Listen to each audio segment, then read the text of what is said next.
네, 경북 의성과 경남 산청의 산불은 계속되고 있습니다. 열세짜리 맞은 울주군의 산불은 저희가 조금 전에 전해드린 것처럼 다 진화가 됐다는 소식이 전해졌습니다. 네, 하지만 의성과 산청에는 애타는 기대와 달리 많은 비가 내리지 않아서 진화 속도가 여전히 더딘 상황인데요.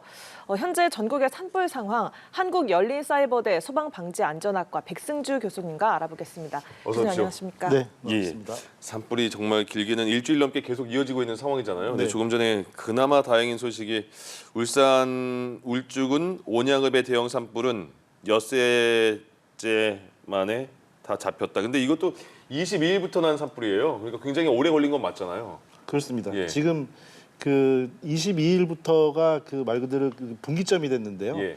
대형 재난 산불 3단계가 21일 날 산청에서의 시작으로 네. 바로 다음 날 경북 의성에서 140km 떨어진 경북 의성, 다시 130km 떨어진 울산 울주군 세 군데에서 동시에 발생을 했어요. 그래서 불이 꺼진 거는 불이 꺼진 게 정말 다행이고요. 예. 이렇게 되면은 산불 대응 장비력을 다시 또 집중할 수 있는 큰 효과가 되고요. 네. 그리고 저는 매우 또 이렇게 두려웠던 부분이 예. 울산 울주군 같은 경우는 그 상대적으로 피해 면적은 지금 비교적으로 적었지만 매우 큰 면적이고요. 예. 울주군 그 지난 2월달에 석유화학단지 탱크 폭발로 2명이 사상한 그 사고에서 10km밖에 안 떨어져 있습니다. 그러니까 예. 이 해안가에 신울산항 해가지고 석유화학단지가 엄청나게 많이 밀집해 있었거든요. 예. 우리 고향 저위소 풍등 사고도 있었잖아요. 그러니까 산불이 그쪽 방향으로 바람이 불어가는 시점이었기 때문에 이게 자칫 진화가 안 됐으면 매우 큰 참사로 이어질 수도 있는 것인데 잘 막아서 예. 감사하고 다행이라고 생각합니다. 예. 예. 다른 지역에서도 좀 이런 반가운 소식이 얼른 들렸으면 좋겠는데요. 아직은 좀 다른 지역에 산불이 계속되고 있는 상황입니다. 오늘 비가 조금 내리긴 했지만 아주 조금 내려서 산불을 잡기에는 좀 부족했던 상황이었고요. 좀 비가 좀 시원하게 내려주면 좋겠는데 좀 기상적인 상황이 도와주지 않으면 산불을 진화하기가 좀 많이 어려울까요? 일단 그렇습니다. 지금 매우 우리 기대보다 미치지 못하는 상황이지만 우리 자연의 힘은 매우 강력합니다. 지금 산불 그 강수 예보가 5mm 정도 됐는데 5mm에 미치지 못한 것으로 보이고요. 네. 하지만 이제 조금 더 내릴 기대도 있고요. 이게 이제 비구름이 애초에 그 불이 퍼져나가던 방향 그대로 그러니까 청송 영덕 쪽으로 흘러가고 있어서 지금도 아마 지금 청송 영덕 쪽에 비구름이 약간 내려올 것으로 보이고요. 예.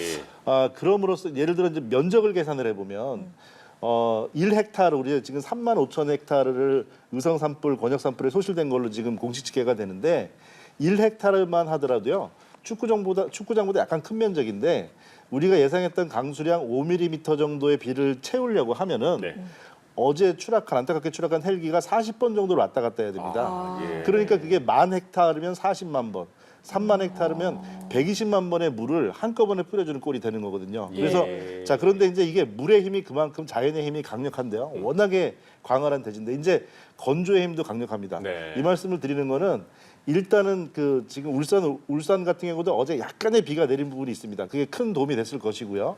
지금 이제 밤에 야간에는 이제 공중진화 작업을 못 하니까 인력을 동원해서 그리고 내일 일출 후에 장비를 통해서 화세가 줄어듭니다. 습도만 낮아져도 이 화염의 높이가 50% 이상 줄어들 수가 있습니다. 그렇기 때문에 이제 그 낙엽이 젖어 있고 주불의 강세가 약할 때 주불의 확산을 막아서 할 수 있는 골든 타임이 습도가 다시 올라가든 물의 힘도 강하지만 건조한 바람의 힘이 다시 또 강해집니다. 그렇게 되니까 이번 그 내일이 분기점이 될 것이고 주말까지 또 예를 들어 주불을 또 잡는 것을 놓치게 된다면 다시 다음 주에는 건조기로 다시 들어가게 되거든요. 그래서 그런 위험이 있기 때문에 지금 현재 울산 산불이 다행히 막아줬기 때문에 장비에 대한 그 경비적 집중 좀 필요한 때라고 보여집니다. 예. 일단 정말 아쉽지만 작은 비라도 도움은 되는 건 되는 거니까요. 네, 그렇습니다. 예. 이번 산불에 그러면 확산하는 원인이 강풍이 가장 큰 원인이냐 아니면 대응 방식에 어느 정도 좀 약간의 부족한 부분이 있는 것인가? 뭘로 봐야 될까요? 네, 그 대응력은 한계에 다다랐고요. 예. 지금 산불 대응력에는 한계에 다다랐다는 거는 2000년 이후에 특히 2010년 이후에 산불이 잦아지면서 2023년에 산림청에서 전국적으로 40곳이 넘는 산불이 발생한 다발사 이후에 산불 백서를 만들었습니다. 네. 그 해당 백서의 결론에서도 산불 대응력의 한계를 지적하고 그만큼 보충하지를 못했죠. 거의 그 수준을 유지하고 있는 상태고요. 예. 그래서 이제 그게 왜 그렇게 예전에 우리 조상님들부터 내려오던 시대였었는데 왜 이런 산불이 천년고찰까지 태우고 이런 상황이냐? 그러면 가장 문제점은 강한 바람입니다. 네. 건조한 시기에 지금 우리는 캐나다나 미국, 호주 같이 뭐 사람이 살지 않는 땅 이런 땅이 아니고 산지가 있지만 속속들이 도로가 나 있고 길이 있고 골짜기에 그 개울이 흐르고 되거든요. 그렇기 때문에 그것들이 훌륭한 저지선이 됩니다. 방화선이 되는 거죠. 예. 근데 그 방화선은 바닥을 타고 번져나가는 불에서는 방화선이 되는데 지금처럼 강한 바람이 초반에 5m/s 그리고 15m/s로 불어대면서 불이 정상에서 정상으로 중턱에서 정상으로 확산돼가는 예. 비화가 매우 강력하게 일어났기 때문에 강한 바람이 과거에는 양간지풍, 강원도 동부 지역에서만 강한 바람으로 피해가 컸는데 이제는 이게 그 지구 온난화 영향으로 위험 권역이 밑으로 낮아졌다. 그런 게 원인이라고 볼 수 있습니다. 예. 네, 강한 바람 말씀해 주셨는데 경북 의성에서 발생한 산불은 강한 바람을 타고 서쪽에서 동쪽으로 이동하면서 계속 급속도로 확산을 했었잖아요. 네. 산림청에서는 오늘 확산 우려는 좀 낮다라고 이야기를 했었는데 비가 오고 기상 조건이 바뀌면 이런 상황이 바뀔 수가 있습니까? 그렇습니다.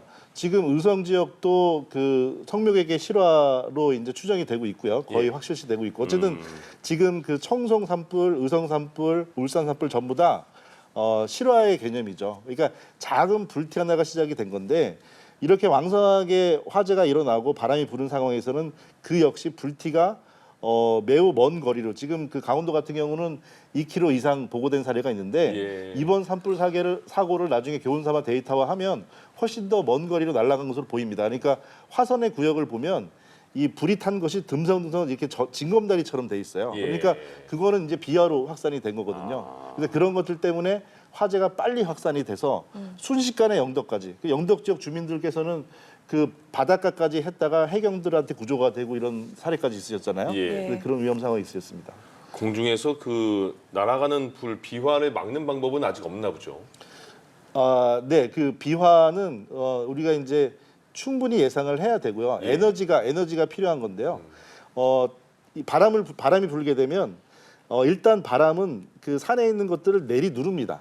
왜냐하면 경사가 30도, 45도진 경사면에 바람이 불게 되면 그 힘은 내려 누르게 되죠. 네. 그리고 정상을 넘은 바람은 다시 또 아래로 밀어 내리면서 내리 누르게 돼요. 그러니까 비화는 떠오르는 거잖아요. 예. 그러니까 매우 왕성한 불오름, 온도가 높아지면은 공기는 가벼워지게 돼 있으니까 화염이 위로 떠올리면 연을 날리듯이 띄우게 되는 거거든요. 그러니까 약한 산불 초기에는 비화 현상이 적은데 화재가 왕성한 상태에서는 비해가 훨씬 더 가중되는 거죠. 예. 네. 알겠습니다. 그 바람 속도가요. 보니까 오늘 나온 거 보니까 2019년 속초 고성 산불 확산 속도가 시간당 5.2km였다고요. 그러니까 자동차 속도로 운전 속도로 보면 더 이해하기 편할 것 같은데, 근데 이번이 시속 8.2km라고 하면 이게 달리는 속도보다 빠른 거라면서요. 그러니까 불을 네. 계속 잡으려고 해도 잡는 속도보다 번지는 속도가 더 커질 수밖에 없는 상황이었던 게 아닐까 싶어요. 그렇죠. 우리가 이게 자동차 속도로서 8km면 충분히 피할 수 있지 생각할 예. 수가 있지만 이 산에서의 이동 속도는 매우 위험한 상황이 되는 거고요. 예. 지금 그 제보 영상도 전해지고 안타까운 사망자분들도 그 차량으로 이동하시다가 사고가 납니다. 그렇습니다. 지금 말씀드리는 부분이 아스팔트, 시멘트 도로가 우리가 안전하다고 생각하지만 네. 화염은 맹렬하게 타오르는 상황에서 내부 온도는 1200도씨, 그 주변 온도는 500도씨 정도가 돼요. 500도씨 정도의 화염은 불이 닿아서 붙는 게 아니고 복사열, 태양에서 지구로 열이 오는 것처럼 붙지 않고 멀리 보냅니다. 그러니까 500도씨 정도의 화염에서의 복사열은 약 7m 정도까지 나무를 저절로 불을 붙일 수 있는 온도가 돼요. 그렇게 되니까 양쪽에 산불이 왕성한 상태가 되면 예. 편도 2차로, 4차선 도로도 그 내부의 가운데서 불이 저절로 붙는 온도가 되는 거죠.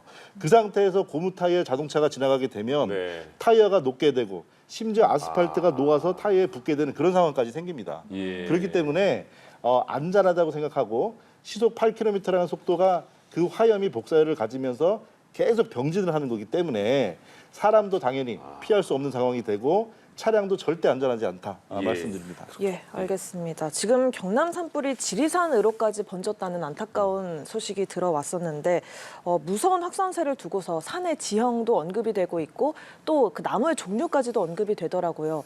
특히나 다른 나무들보다 소나무가 화재에 많이 취약한 나무인 건가요? 네, 상황에 따라서 좀 그렇습니다. 그래서 우리가 이제 소나무가 무조건 취약하다 이렇게 돼버리면 네. 지금 리기다 소나무가 우리 아주 전통 수종은 아니지만 전통적으로 우리 조상님들이 선조들이 소나무를 심어왔던 게 말이 안 되게 되는 거잖아요. 예. 이게 사실은 이렇게 생각을 해보면 겨울철에 이제 화렵수라고 하는 것은 겨울철에 잎을 떨어뜨리죠. 근데 소나무는 녹색 잎을 물을 머금고 있습니다. 거기다가 눈이 오게 되면 눈을 쌓아서 얹고 있죠. 예. 그런데 문제가 뭐냐면 눈이 녹는 시간이 빨라졌어요. 온난화가 되면서. 그리고 더군다나 소나무 재선층이 확대가 되면서 녹색 소나무 잎이 아니고 죽은 소나무가 되고 또 더군다나 이번에 저 경북지구 같은 경우도 재선충 방제 작업 때문에 그 병에 걸린 소나무들을 다 잘라서 그거를 덮어서 이렇게 마른 장처럼 군데군데 싸놨거든요, 산속에. 예. 이런 것들이 또 역으로 장작 역할을 했죠. 예. 그러니까 이제 소나무는 무조건 나쁘다. 물론 왕성하게 탈 때는 리그딘을 배출하고 높은 온도로 긴 기간을 탑니다. 그런데 우리 조상님들이 선조들이 산소 주변에 일부러 소나무를 심었던 것은 일부 구역이나 상황에 따라서 화재를 막는 기능도 있어요. 예. 그래서 이거는 당장 매우 50년 이상 되는 대개 사업이기 때문에 충분히 연구를 해서 띠를 두고 화렵수 띠를 두고 구역에 따라서 또 소나무도 심고 이런 식으로 좀 정밀한 그 대책이 필요합니다. 예. 네. 보통 산에 지나다니다 보면 낙엽이 쌓여 있고 그거를 뭐 발로 이렇게 흐트러뜨리면 약간 그 저연 느낌이 있는 곳이 굉장히 예전에 많았었거든요. 네네. 네. 근데 오늘 이 진화 작업하는 거 보니까 낙엽 굉장히 높이 쌓여 있는 낙엽들을 갈퀴로 다 긁어내던데 이번 낙엽은 그렇게 다 마른 낙엽이라서 불쏘시개 역할을 하는 건가요?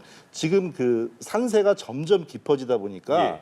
그 산세에 계속 지속적으로 수림해서 낙엽이 쌓이고 하면서 지금 2m 이상까지도 낙엽이 쌓인 곳이 있습니다. 네. 예. 낙엽이 쌓이면 이제 겉으로는 똑같은 낙엽이지만 그 밑으로 공기 이렇게 숭숭 구멍이 숭숭 뚫려 있죠. 우리가 이제 다공층이라고 하는데 예. 그런 다공성층을 두면 우리가 연료 사이에 뭔가를 태울 때 어슷 이렇게 쌓아놓으면 불이 잘 그렇죠. 타잖아요. 공기 그게 수많은 산소를 가지고 있는 공기와 이런 것들을 쌓아놓은 상태에서 그리고 지리산 말씀하셨는데 지리산도 우리가 인근 거주 지역이나 도로 주변 같은 경우보다 산세가 깊어지면서 나무나 이런 것들이 매우 굵어지고 수령이 크죠. 예. 그래서 이것들이 지리산 같은 경우는 그나마 다행은 산청 산불 발생 지점의 서쪽에 있습니다. 그러면 서쪽에서 불어오는 바람에선 반대쪽이 되는 거죠. 여태까지는 그랬지만 이게 지리산이 험준한 지리산 그 둘레 쪽으로 만약에 화염이 3분응선 이상 올라가게 돼서 이게 화염이 세지게 되면 아까 예. 말씀드린 그 불을 밀어올리는 새가 너무 강해지기 때문에 역으로 확산될 위험이 크기 때문에 그 부분도 매우 위험한 상황입니다. 예. 네, 오늘 또 안타까운 사망 소식도 있었습니다. 영덕군에서 실종됐던 산불 감시원 한 명이 그제 근무를 마치고 귀가하던 도로에서 불길을 맞는 것으로 추정이 되는데 산불로 인해서 도로가 통제가 되고 또 대피 행렬이 이어지면서 굉장히 큰 혼란도 빚어지기도 하잖아요. 차량을 통해서 대피할 때 좀 유의할 점들은 어떤 것들이 있을까요? 네, 차량을 통해서 대피하실 때는요. 일단은 시작점과 끝점의 도로의 상황 전체가 파악된 상태에서 이동을 선택하시기를 바라고요. 예. 지금 그 안타까운 주민의 그 이장님의 그 사망 사례도 이웃을 그리고 가족을 구하려고 하시다가 그렇게 전해지고요. 제보 영상에서도 정말 구사일생으로 살아나신 분들, 도랑으로 뛰어들어가신 분들, 예. 불길을 해치신 분들이 있습니다. 차량으로 이동하실 때는요. 일단 차량 유리는 빛을 통과시키잖아요. 예. 유리 뒤가 보인다는 것은 네. 복사열도 그대로 통과를 시킵니다. 아, 따뜻한 봄날의 거실 안으로 따뜻한 열이 들어오는 것처럼 예. 복사열이 들어오게 되면 그 또한 화상이 있게 되고요. 아까 말씀드린 대로 양쪽 끝까지 불이 내려왔다면 예. 편도 2차선, 4차선 도로 가운데까지 불을 저절로 붙입니다. 그래서 그 부분은 꼭 주의하시고요. 지금 꼭 당부드리고 싶은 말씀은 그저께부터 그렇습니다. 그저께부터 지금 지자체의 주민들 대피나 이런 것들에 대한 그 통제가 네. 사실 많이 붕괴가 돼 있습니다. 네. 네. 예를 들어 안동시 같은 경우는 그 사례죠. 그 어디로 주민 대피령을 내렸는데 어떤 인원이 어디로 대피하시라는 대책이 없이 대피령이죠. 그러니까요. 네, 그거는 아무런 사전 데이터가 없고 대책이 없는 상황에서 당장 불이 맞닥뜨리니까 명령을 내린 건데, 예. 그러니까 지자체에서도 많은 혼란이 있기 때문에 이럴 때는 삼조 이론을 말씀드리고 싶습니다. 삼조 자조, 상조, 공조 이렇게 얘기하는데요. 예. 이렇게 재난 상황에서는 119 경찰한테 전화를 한다고 연락이 되어도 도로 오질 못합니다. 네, 그래서 긴급한 상황에서는 자기 자신의 안전을 먼저 확보하시고요. 뭐 살림이나 가재 필요 없습니다. 그리고 예. 그렇다고 내 자신의 안전이 확보가 됐다면 서로 주변의 노약자분들, 다치신 분들, 이웃끼리 돕는 상황이 되고요. 그 상태에서 안전한 상태를 유지하시고 그 다음에 공조, 공권력의 지원을 받는 걸로 이렇게 차분하게 무조건 공권력의 지원을 바라고 아니면 돌발 행동을 하시고 이런 거는 자제하시기 바랍니다. 예. 네. 그러니까 그 이번에 집이 다 불타 없어진 그런 그 민가에 계셨던 분의 말씀을 들어보면 연로하신데 산불이 굉장히 멀리서 나서 여기까지 올 거라고 생각조차 못했다는 거예요. 네. 그래서 피하지를 못했는데 집까지 다 이렇게 그 화재로 다 타버렸다는 거죠. 그러니까 그 불이 정말 생각할 수 없을 정도로 빠르게 그리고 멀리 다가온다는 걸 그 분이 말씀하신 것 같은데 화재가 났을 때 조심해야 될 부분이 그러니까 그 경계해야 될 부분이 어느 정도까지 조심을 해야 되는지가 어려울 것 같아요. 그 네. 민가에 있는 분들은. 네, 그렇습니다. 거기서 조금만 더 대입을 해보면 예. 그 경북 지역이 지금 그 오송 지하차도 사고처럼 호우 때 산사태로 또 많이 돌아가셨거든요. 네네. 근데 그때 그 우리가 얻은 교훈이 선제 대피가 중요하다. 예. 예를 들어 비가 많이 와서 산악 지역이 산사태 우려이기 때문에 예. 아무런 징후가 없어도 비가 많이 왔으니까 대피를 한 지역의 주민들은 많이 생존하셨거든요. 네. 대피를 먼저 하셨으니까 다 생존하실 수밖에 없죠. 예. 그러니까 지금 산불이 번지고 있는데 산불이 눈에 보여야지만 대피하신다는 거는 이거는 사실 어떤 감정적인 측면에서 보게 되면요. 예. 내가 거기서 40년, 50년을 산 사람이라고 하면 예. 미리 선제 대피하기는 쉬울 것 같아요. 근데 눈앞에서 내 집이 타는 걸 보고 예. 내 가축 농지가 타는 걸 보고 대피를 한다는 것은 오히려 더 주저할 것 같습니다. 예. 그러니까 그런 부분에서는 선제 대피를 하자는 얘기가 그리고 강제 대피 명령을 해야 된다는 게 매년 수해든 산불이든 산사태든 계속 얘기하고 있는데 예. 그런 부분에서 우리 국민 정서적으로도 그렇고 정책적으로도 그렇고 조금 더 강제력적으로 갈 필요가 있다고 봅니다. 예, 알겠습니다. 선제 대피 중요성 강조를 해주셨는데 이번 피해 사망자들 대부분이 고령으로 알려지고 있어서 굉장히 네. 안타깝습니다. 아무래도 정보 접근성도 좀 확실히 덜 하실 거고 어떻게 대피 매뉴얼 같은 게 잘 마련이 안 돼 있는 상황인 거겠죠, 지금? 네, 그 법령에서는 본법에 그 재난에 따른 재난기본법에 지자체장은 강제 대피 명령을 할 수 있도록 하고요. 응하지 않으면 경찰 행정력을 동원해서 강제로 모시고 나올 수도 있는 제도화는 돼 있습니다. 예. 근데 그러한데 산불이 막 맞닥뜨린 상황에서 그렇게 한다는 거는 매우 위험하고 안 되는 상황이죠. 예. 가까운 방재 선진국에서 보면 대피 명령을 내렸습니다. 그런데 명령을 들으셨는지 못 들으셨는지 아니면 들었더라도 따르지 않으셨는지 결과적으로 대피를 안 하셨다면 그건 정책이 실패한 겁니다. 그렇기 때문에 그랬을 때 어떻게 할지 미리 훈련을 한다든지 교육을 한다든지 답을 찾아내야 되겠죠. 이제. 예. 네. 불이 났을 때 불 자체도 그렇습니다만은 그 연기 때문에도 굉장히 피해를 많이 보잖아요. 네, 그렇습니다. 그럼 대피하는 과정 그리고 그 연기를 맞닥뜨렸을 때 어떻게 대처하는 방법 뭐가 있을까요? 네. 농해 우리가 안개를 낀 상태에서 이렇게 운전하기가 매우 어렵잖아요. 네네. 그러면 해무가 짙게 낀 상황보다도 이 산불에서의 연기는 반사가 더 많이 되기 때문에 앞이 안 보입니다. 예. 예. 그러니까 도로를 가다가도 연기가 낀 상태 때문에 벼랑이나 도랑으로 떨어지시고 그런 사례들이 많아요. 이번에도 그런 게 많았죠. 맞습니다. 예. 그렇게 되고요. 일단은 뜨거우니까 연기가 위로 뜨는데 이 연기는 연소로 만들어진 생성물이기 때문에 사실은 분자량은 일반 옆에 공기보다 무겁습니다. 예. 무거운데 뜨거우니까 뜬 거니까 떴다가 하늘에 있는 공기들을 만나서 냉각이 돼버리면 주변으로 가라앉게 되죠. 네. 가라앉으면 산불이 퍼지지 않은 골짜기 계곡 마을로 들어오게 됩니다. 이 연기는 눈에 보이지 않는 문제도 있지만 기본적으로 산소 농도도 떨어뜨리고요. 일산화탄소 문제도 있고 더 나아가서 제일 심각한 초미세먼지, 미세먼지를 가지고 있습니다. 거기다가 질소산화물, 황산화물 그리고 나무가 타지만 그 안에서는 독성 화학물질이 또 나옵니다. 예. 그래서 이런 것들에 대해서는 노약자분들이 10분만 노출되어도 매우 취약하고 치명적인 후유증을 가질 수가 있어요. 그러니까 산불 인근 지역에서 연기가 퍼지고 산불이 지나가서 꺼졌다고 하더라도 다시 떨어지는 사례가 있기 때문에 예. 창문을 닫고 그리고 외출할 때는 마스크를 쓰시고요. 그리고 공기청정기 가능하면 가동하시고 그렇지 않더라도 창틀에 젖은 수건 같은 걸 널어두어서 먼지를 거르고 안정된 상태에서 가능하시면 임시적으로 대피하셨다가 귀가하시기를 당부드립니다. 예. 예, 네. 알겠습니다.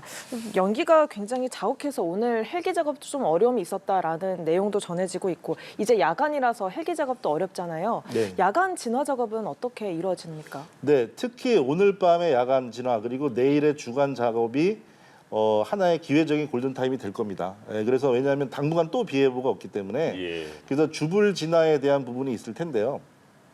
지금 아까 취재에서도 그렇고 지금 나오지만은 지금 소방력들이 한계에 다다랐습니다. 네. 그러니까 22일부터 지금까지 하루도 쉬지 않고 의성 지역은 그랬고요. 산청 지역도 그렇고 그래서 지금 쉽게 서로 이렇게 이동할 수도 없는 인력인데 특수 산불 진화대 훈련받은 요원들이 채 400여 분 정도밖에 안 되는데 그리고 또 그렇다고 해서 아직 훈련이 되지 않은 사실은 저는 이름도 좀 바꿔야 된다고 생각합니다. 산불 예방대 정도 되시는 분들이 예, 예. 진화대라고 돼 있는 바람에 장비도 부족하시고 훈련도 부족하신데 주불 진화에 투입이 되시는 사례는 있어서 안 되거든요. 예. 지금은 그렇지 않은 것으로 보이지만 예.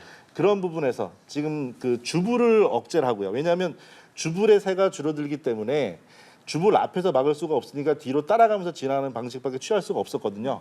근데 지금은 비가 오면서 화염의 길이가 짧아지고 확산 속도가 좀 더뎌지기 때문에 장비와 인력을 통해서 주불을 제거하는 방식으로 특히나 지금 위험이 확산될 수 있는 여지는 그 의성 산불은 강원도 쪽으로 확산되는 것 네. 그리고 저 경남 산불은 지리산 쪽으로 올라가는 것, 산청 쪽은 그 두 가지가 매우 위험한 방향이니까 그쪽으로 주력하셔야 합니다. 예. 네. 알겠습니다. 한국열린사이버대 소방방재안전학과 백승주 교수와 자세히 짚어봤습니다. 고맙습니다. 고맙습니다. 감사합니다.